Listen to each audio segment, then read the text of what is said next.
आप सबों को जय मसीह की।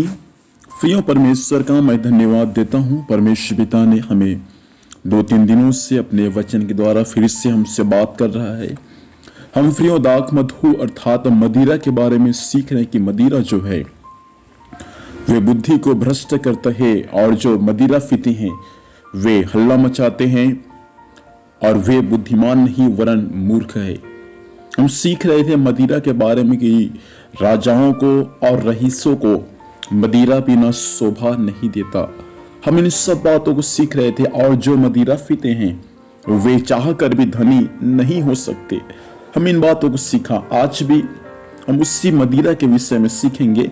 दानियल की पुस्तक 1 अध्याय उसका 8 पद में लिखा है, परंतु दानियल ने अपने मन में ठान लिया कि वह राजा का भोजन खाकर और उसके पीने का दाख मधु पीकर अपवित्र न होए, इसलिए उसने खोजों के प्रधान से विनती की कि उससे अपवित्र न होना पड़े।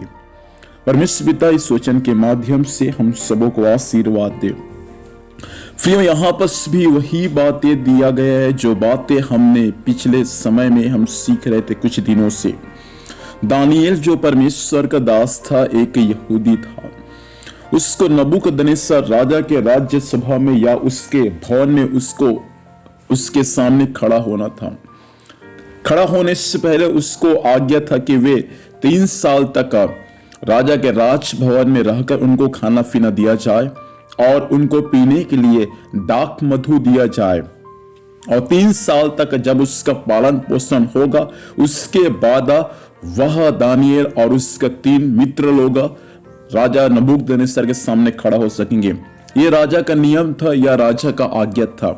लेकिन दानियल अपने मन में ठान लिया था कि वह राजा का कोई भी भोजन न खाकर और न दाख मधु पीकर अपने आप को अपवित्र बनाए रखे, अर्थात अपने आप को अपवित्र करे।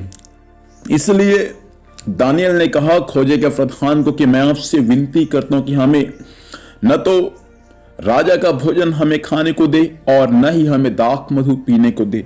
ये दानियल विनती किया खोजों के प्रधान से। दानियल मन में ठान लिया था कि मैं यदि दाख मधु पीऊंगा तो मैं अशुद्ध हो जाऊंगा, इसलिए अपने मन में ठान लिया था कि मुझे दाख मधु नहीं पीना है। उसको मनमाने उसको दाख मधु मिलता, क्योंकि राजा के राजभवन में है, उसको खाना भी उसको मिलता मनमाने, और साथ में उसको पीने के लिए दाख मधु भी मनमाने उसको मिलता। लेकिन दानियल अपने मन में ठान लिया था कि मुझे अपने आप को अपवित्र नहीं करना है, इसलिए मुझे दाख मधु से दूर रहना है। हो सकता है भाई आप दानियल के समान राजभवन में रहते होंगे, खाना आपको पर्याप्त मात्रा में मिलता होगा, साथ में आपको दाख रस अर्थात मदिरा भी पीने के लिए आपको हालेलुया आपको भरपूरी मात्रा में आपको मिलता होगा। लेकिन परमेश्वर का वचन आपसे ही कहना चाहता है भाई, वो दाख मधु पीकर अपने आप को अपवित्र ना करे। उस दाख मधु को पीकर आप परमेश्वर के साथ बलवा ना करे, क्योंकि हमारा परमेश्वर जो है वे क्रोध करने वाला परमेश्वर है। हमारा परमेश्वर जो है वे जलन रखने वाला परमेश्वर है।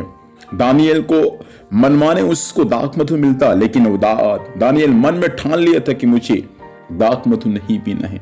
ऐसा ना हो कि मैं उसको पीकर परमेश्वर के वचन के विरोध में पाप करूं। हो सकता है आप भी किसी ऐसे स्थान में होंगे जहां आपको मनमाने पीने को दाख मधु मिलता होगा, लेकिन आप आज की सुबह एक दानियल बन जाए उस स्थान के लिए, ताकि आपको देखकर आपके मित्र लोग भी अपने आप को उस अशुद्ध चीजों से बचाए।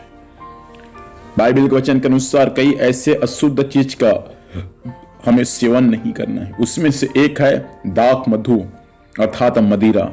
दानियल के समान आज की सुबह के समय भाई अपने मन में ठान ले कि मुझे कोई भी ऐसा अशुद्ध वस्तु खाकर अपने आप को अपवित्र नहीं करना है।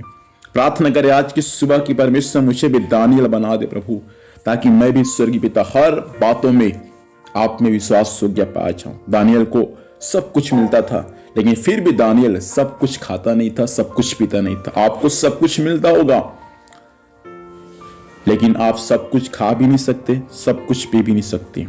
इसलिए प्रार्थना करें कि प्रभु मुझे भी एक दानियल बना दे प्रभु, ताकि मैं भी अपने आप को आपके वचन के अनुसार पवित्र करने पाऊं। आइए प्रार्थना करेंगे। खुदावंत परमेश्वर पिता, धन्यवाद देते हैं प्रभु से स्वामी, सहायता कर आज वचन सुनने वाले भाई बहन एक दानियल बन जाए प्रभु, ताकि वे मदिरा से प्रभु दूर रहे और अपने मन में ठान ले कि मुझे इसको ना तो खाना है और ना ऐसे कुछ वस्तु को पीना है जिससे उनका जीवन अशुद्ध हो। प्रभु सहायता कर, आज दिन भर आपकी दया दृष्टि सबों पर होने में सहायता करे, यीशु के नाम से मांगते हैं, आमीन। प्रभु हम सबों को आशीर्वाद दे। सबको जय मसीह, प्रेज़ द लॉर्ड।